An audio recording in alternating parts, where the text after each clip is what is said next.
Welcome to the Distracted Driving Podcast. My name is Sean Genovese. I am your host, and this is episode 43. The title is, Yeah, They're Paying Me More. That is the answer to a question we left off with in episode 43. Episode 42. This is 43. Episode 42, we talked to our friend Liz Juhnke, who we used to work with, Rex and I used to work with at the Boeing company. And she talked a little bit about her journey from the Boeing company into Home Depot. And I asked her, why'd you leave?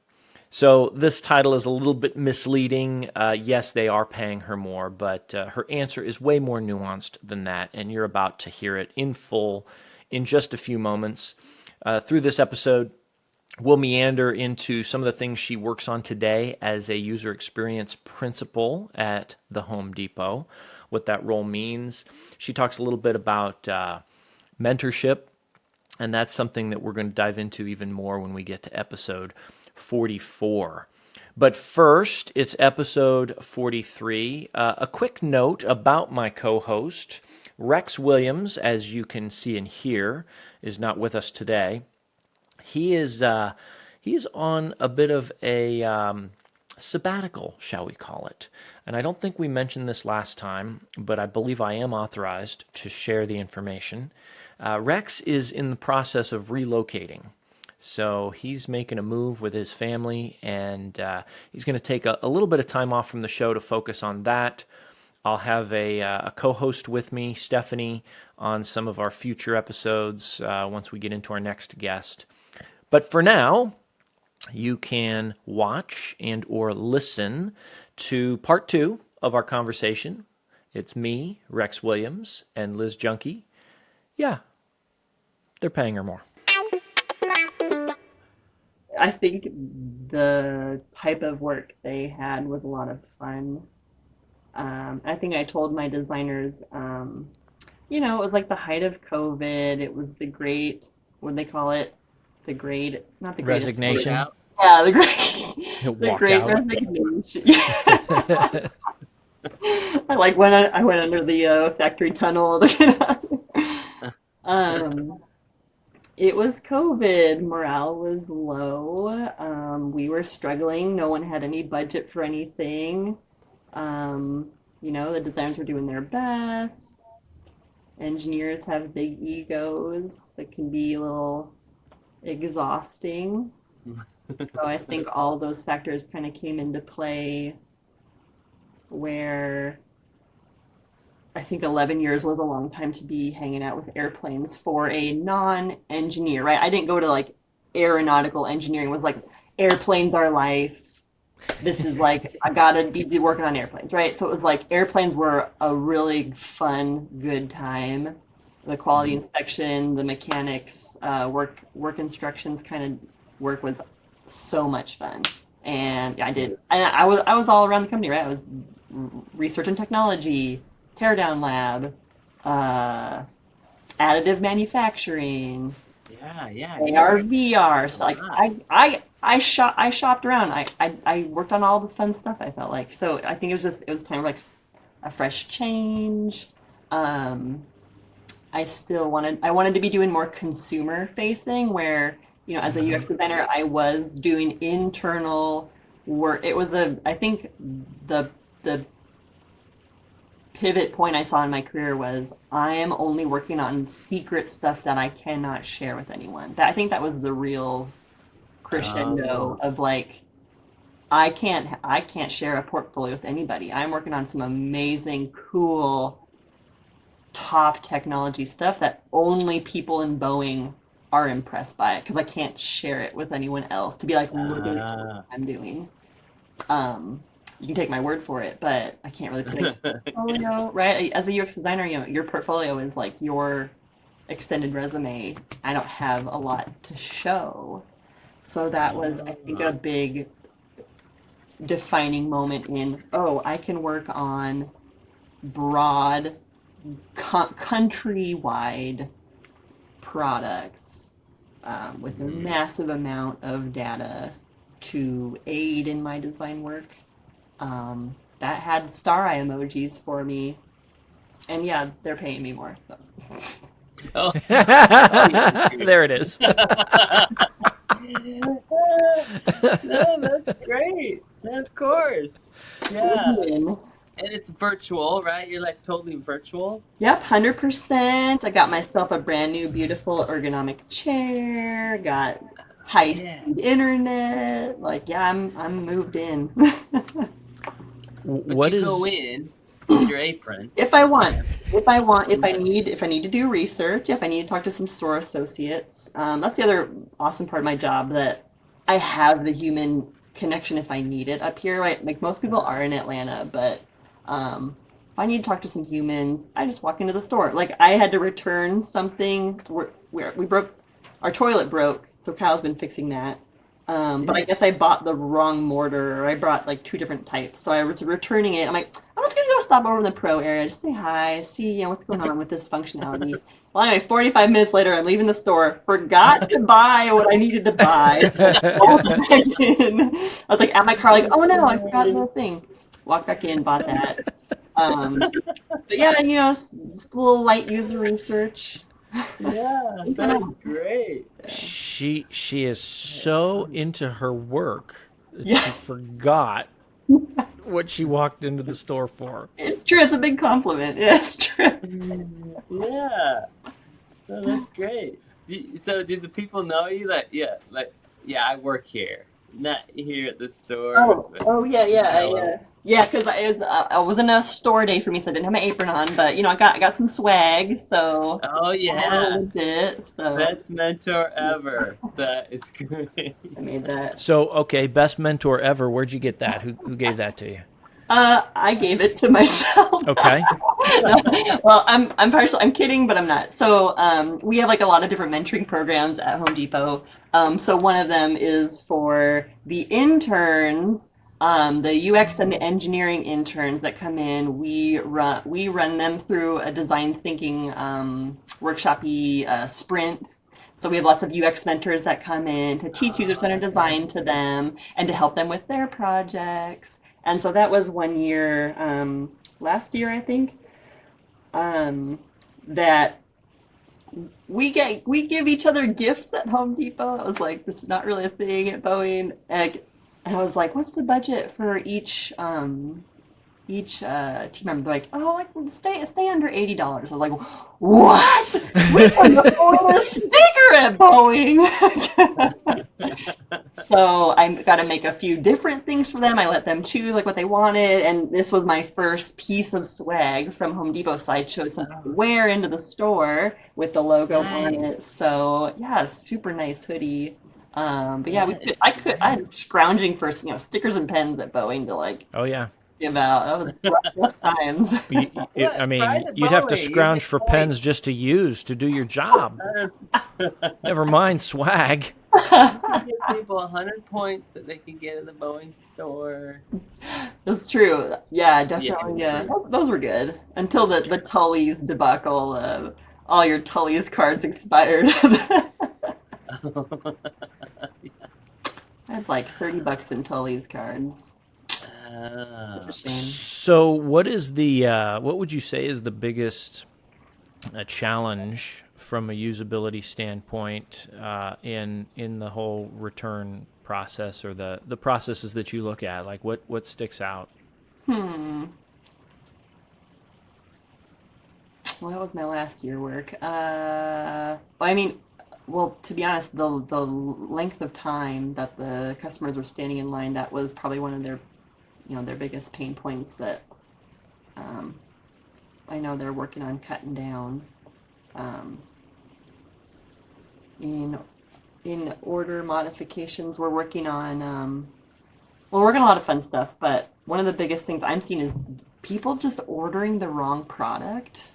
Like it's oh, amazing how much they're like, oops, I meant this one, or like, oops, I meant this size, or oops, I want a different color. Like that, I'm like really shocked that happens so much Is it because people was the are these orders that they bought in store, or these things they buy online, or both? online. Online. All So right. is it was it the experience of purchasing was not clear enough and they chose the wrong thing, or they just didn't know what the hell they wanted?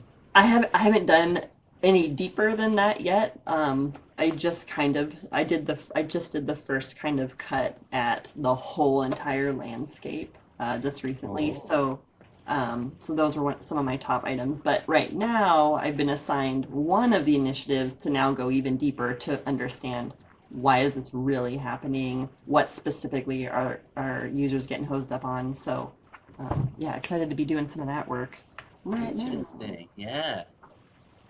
And you can get the real data. Hmm. I do. Yep. So is But a maybe it's because you made the return process so easy and awesome that people think, well, I can just return it. So I'll just get whatever. I am sad to say I didn't have a hand in much of the improvements. Unfortunately, I did a little bit of the research, but right now, I think Home Depot's return policy is just so good. The policy itself isn't really what needed the edits. It was more like accessing it and editing stuff online. Process. So that's in flight Yeah. by my colleague right now. Home Depot will take anything back. Yeah. Well, I won't tell that story.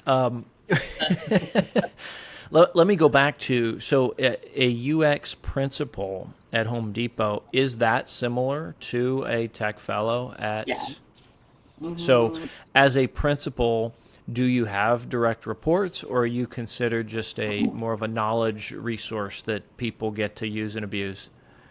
Yeah, what I love saying, I love most about being a principal is I have all of the management um, perks and authority and responsibility, and none of the responsibility.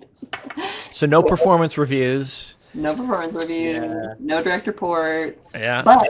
but I mentor lots of designers. It's like them choosing me, and like I choose them versus like I just have a team. Yeah. That's great. Senior principals can have direct reports. I do not have any desire to have that ever because per previous responses, I just want to do the work. I just want to crush some big strategy, big design, and I'm just having a great time doing that, focusing on that work. And then if anyone needs me, I'm of course available. Um, so like yeah, like I have a design sprint I'm hosting in a month. You got at least Sean's been in one of mine, right? You weren't you at didn't you hang out in one of mine at some point? Maybe Hang out in one of your what? one of my design sprint like design thinking workshop. Maybe. I feel like I, you probably were I've with like slept a few Dana. times since then. Dana would have. Dana was co-facilitator on some of the flight line stuff, but anyway, they're very huge here. Like it's like I got like 40 people invited, and um, like six Okay. breakout groups. I have UX designer mentees going to help facilitate each one of those. Like just orchestrating big solutions across multiple verticals. So it's just a lot of fun. Just a lot of like similar in like the style of what I did at Boeing. Like Yeah. same kind of strategic set stuff up. Okay. But just more customer facing. Yeah, like true customer facing, right? Right, Instead of right, like right. internal employee, Yeah. mechanic, engineer facing, where like we still had a quite a cross-functional set of participants, but again, like you'll see my products now like on the website, and I think one of the cool things I liked about returns was when one of my product partner directors said like, "Oh, the stuff we're doing in returns, like that could be on a commercial one day," and that was like star eye emoji, like, Oh yeah. "Whoa, I could like point to a commercial in my portfolio, like that sounds like Oh, that'd so be cool." awesome. So Yeah. yeah, just having my stuff more like out in the world is something I've been hoping for. So I think Right. it's a good career move to have that. Yeah, Awesome. how big is Home Depot? Like, what are we talking about? Number of employees. Someone's gonna fact check me, I'm sure. I think we have over 2,000 stores in the United States and Mexico Okay. and Canada, and Sean's probably Googling it right now. I'll fact check you. I'm pretty sure we have, I mean, I'm pretty sure we have more. I shouldn't say pretty sure. It's probably a comparable amount of employees to Boeing, just because, like, all the associates in every single store. It's more. Yeah, yeah. Yeah, that's what I was like. I thought that, but like, wait, how is that possible? Yeah. This may not be the most up to date number. It looks like it's a couple of years old, but it's 500,000. Yeah, that's like, yeah, it was like, is this a real number? 'Cause, yeah, Boeing's like what, 150,000 something? 150. Yeah, Yeah. 1,000. Yeah. I mean, 504,000 according to this. That's got to be up there competing with the Walmarts and the Disney. Yeah. For sure, for sure, for sure. No, we're like top Fortune 20 like best companies to work for or something. So Oh, really? shameless plug. That's awesome. Yeah, the culture is like nothing I've ever. It's so amazing. Everyone is so nice and so Yeah. collaborative. Like everybody, it's like the coolest thing. Oh, that's cool. Hmm. That's interesting. I mean, that's what we kind of all dream about, and we want to She's do living the it, and dream. there's Yeah. initiatives to change the culture, but it's already there. Like, how do you think that happened? Just from the top, like The top leaders those? do an amazing job of leading by example. Um, Yeah. but I mean, the first of all, the UX organization is like it's almost 300 designers. Like it's Wow. bananas. Oh. So for starters, we get one extra point in like the empathy skills department, right? Oh, yeah. So like just having that, Because when you say 300 in the UX, we're not even talking about the developers, right? right. Wow. Those are just the people who are coaching and mentoring the developers to develop good stuff.